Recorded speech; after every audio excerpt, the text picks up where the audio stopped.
Good morning, friends, and welcome to Thursday, September 18th for this edition of Morning Pulse. We're happy to have you here joining me, Kelsey Marier, your host and producer.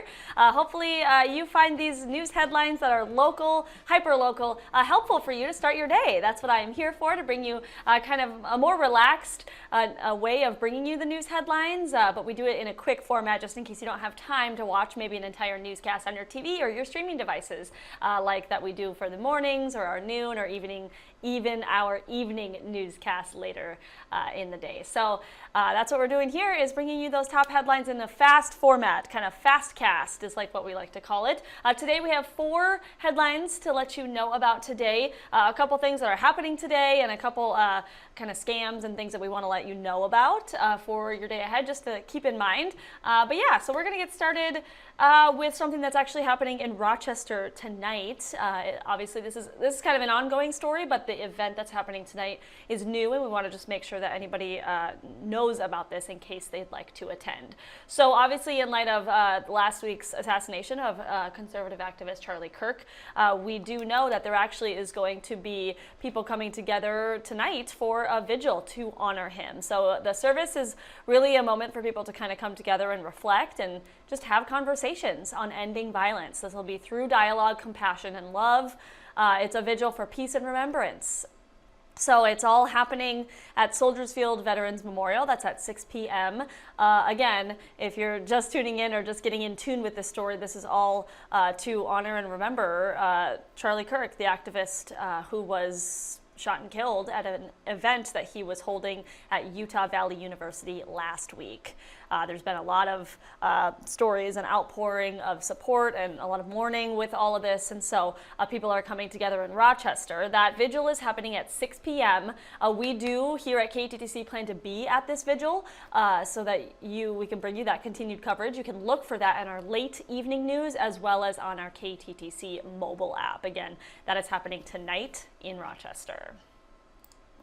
The next story we want to let you know about is moving into Iowa. So a man from northern Iowa who had been serving time behind bars for crimes in Chickasaw County, this was decades ago, he has apparently died. According to the Iowa Department of Corrections, 61-year-old Rick DeVries died around 5:45 Wednesday morning. This was at the University of Iowa Hospital's clinic. He had been serving a sentence since October 15th of 2004. And after doing a little bit of research, we saw from multiple online newspaper outlets that in October of the year 2003, 22-year-old Rachel Fisher of New Hampton was shot to death in a domestic violence incident, and the suspect was Rick DeVries, who we're talking about in this story. He was actually Fisher's live-in boyfriend at the time. Again, this was decades ago in 2003.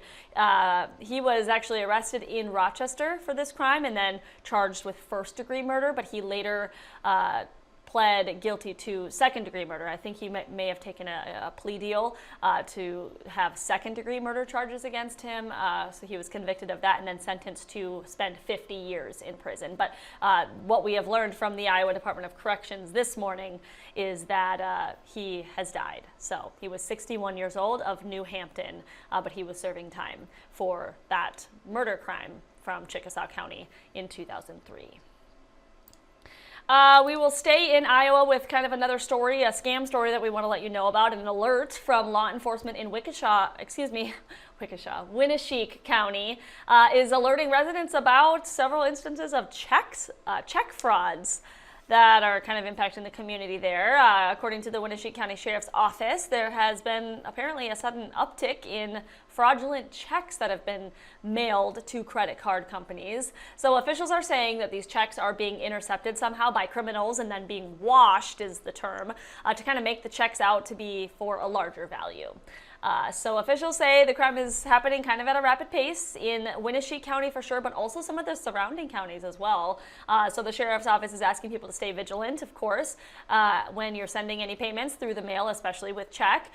They're also asking that maybe you consider alternative payment methods during this time so that you don't become a victim of this check fraud. So something to keep in mind for any of our northern Iowa viewers today and this morning.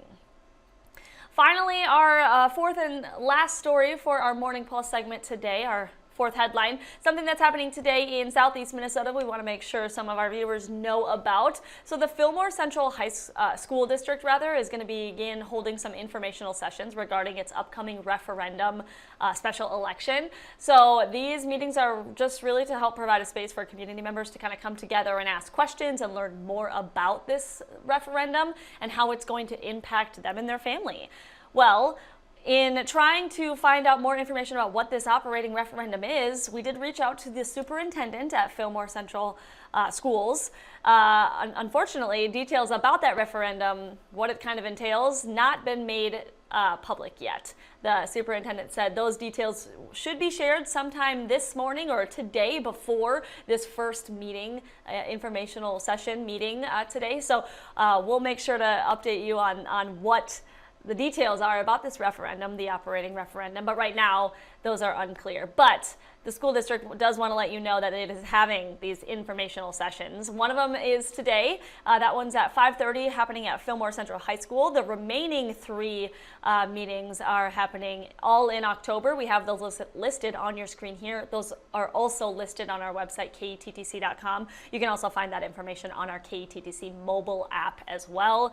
Just so you know, if you need to put any of these dates on your calendar to attend one or more of these informational meetings, kind of ask questions and learn about whatever this referendum, the operating referendum, is going to be come the special election for the Fillmore Central School District. So just want to make sure you are aware of that as well. Those are kind of the 4 news headlines that I have for you today. Otherwise, in the weather department, it looks like we're going to have another pretty mild summer day in the low to mid 70s. There are going to be some chances for rain, though, as we've seen for the past couple of days, and we're going to continue seeing that for several days to come. So just keep in mind, couple chances of rain, no complete washouts by any means, but we're still kind of experiencing that summer-like warmth.